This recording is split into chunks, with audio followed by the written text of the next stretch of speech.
Aujourd'hui, nous allons parler du TDAH, le trouble déficitaire d'attention avec ou sans hyperactivité.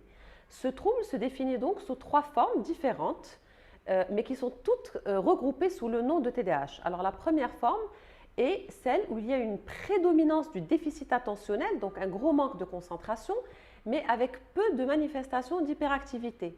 La deuxième forme, c'est un petit peu, j'allais dire, le contraire. Donc, il y a énormément d'hyperactivité, donc une prédominance d'activité motrice avec peu de déficit attentionnel. Et puis, la troisième forme, c'est celle qui combine les deux. Donc, on appelle ça le type combiné. Donc, il y a et de l'hyperactivité excessive, un déficit attentionnel et de l'impulsivité sur le plan cognitif. Alors, l'origine donc du TDAH est multiple et hétérogène. Il y a une origine donc neurologique. Il y a aussi un problème de développement de certaines régions au niveau du cerveau.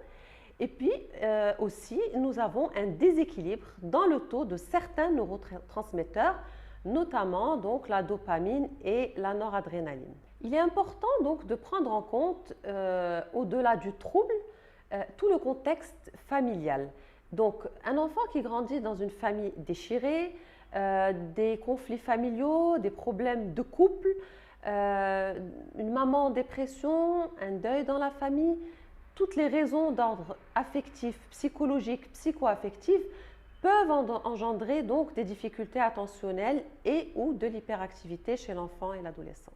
Il est vraiment important de ne pas confondre le TDAH donc avec un enfant qui serait distrait, un enfant qui aurait des problèmes de concentration parce qu'il manquerait de motivation, un enfant en état d'anxiété, de dépression, et ou un enfant qui passerait beaucoup trop de temps devant le petit écran. Tous ces enfants-là sont des enfants effectivement qui peuvent présenter des déficits attentionnels, mais qu'on ne qualifie pas donc d'enfants authentiquement hyperactifs. Quels sont les symptômes du TDAH? Alors, je vais vous donner donc quelques symptômes pour reconnaître ce trouble, mais cette liste n'est pas exhaustive. Donc, alors, un enfant donc TDAH est un enfant qui très souvent a et fait des fautes d'étourderie. C'est un enfant un petit peu tête en l'air.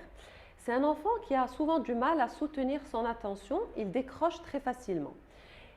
Il semble aussi ne pas écouter, c'est-à-dire que c'est un enfant, on va l'appeler plusieurs fois de suite et il va mettre vraiment beaucoup de temps à nous répondre. Très souvent en classe, et voilà, quand il travaille, il a beaucoup de mal à suivre les consignes jusqu'à la fin. Il parvient difficilement aussi à soutenir son attention sur du long terme ou dans des exercices qui demandent vraiment beaucoup de concentration. Et c'est un enfant qui oublie vraiment beaucoup. Et puis, très souvent, quand il y a la prédominance d'hyperactivité, c'est un enfant qui va beaucoup bouger. Et surtout, c'est un enfant qui va bouger dans tous les milieux, c'est-à-dire qu'il va bouger non seulement à la maison, mais aussi en classe, à l'extérieur, dans les salles de jeu.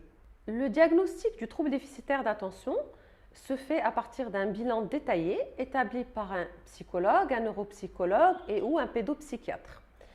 Il est important de ne pas psychiatriser ce trouble et de ne pas poser des diagnostics qui n'ont pas été faits par des professionnels de la santé mentale. Alors, quelques conseils pour les enseignants, des conseils applicables, j'allais dire, pour la classe. Il est important déjà de choisir un emplacement dans la classe où on va limiter les distracteurs. Essayez tant que possible de mettre l'enfant dans la première rangée, loin de la fenêtre et pas à côté de la porte. Pareil, à la maison, quand c'est possible, c'est important que l'enfant puisse travailler sur un bureau où il n'y a pas de cahier, pas de livre, pas de coloriage, éviter qu'il y ait des tableaux, des couleurs, la télévision allumée, la radio, tout ce qui peut distraire l'enfant et l'amener à se déconcentrer. Aussi, il faut pouvoir, quand on peut lui donner une seule consigne à la fois, ne pas lui donner des consignes trop longues, parce que comme c'est un enfant qui a des difficultés au niveau de la mémoire du travail, il tend à oublier. Et très souvent, ça passe pour être un enfant qui n'a pas envie, qui n'est pas motivé à travailler, mais en fait, c'est un oubli qui est consécutif justement au déficit attentionnel. Il faut aussi pouvoir manager des pauses, c'est-à-dire quand on lui demande de faire des devoirs, qu'il les fasse par exemple pas pendant 2 heures de suite, mais qu'il travaille pendant 15 ou 20 minutes, qu'il se repose 3 ou 4 minutes et puis ensuite qu'il puisse reprendre. Alors pour ceux qui sont très hyperactifs et quand c'est possible, permettre à ces enfants et adolescents de bouger en classe, bien sûr dans les limites et les règles. Alors bouger en classe, c'est-à-dire lui donner des choses à faire, effacer le tableau, aller chercher la feuille de présence, distribuer les exercices, toutes ces choses qui lui permettent de bouger dans un cadre, j'allais dire, de respect de la classe. Et pour finir, vraiment encourager cet enfant, le renforcer par des renforçateurs positifs, lui dire des mots gentils, l'encourager, l'aider à aller de l'avant. Pour conclure, le trouble déficitaire de l'attention est le fruit de la rencontre entre la part personnelle de l'enfant, donc son équipement neurobiologique, chimique, génétique, psychologique et cognitif, mais aussi son histoire relationnelle. Merci.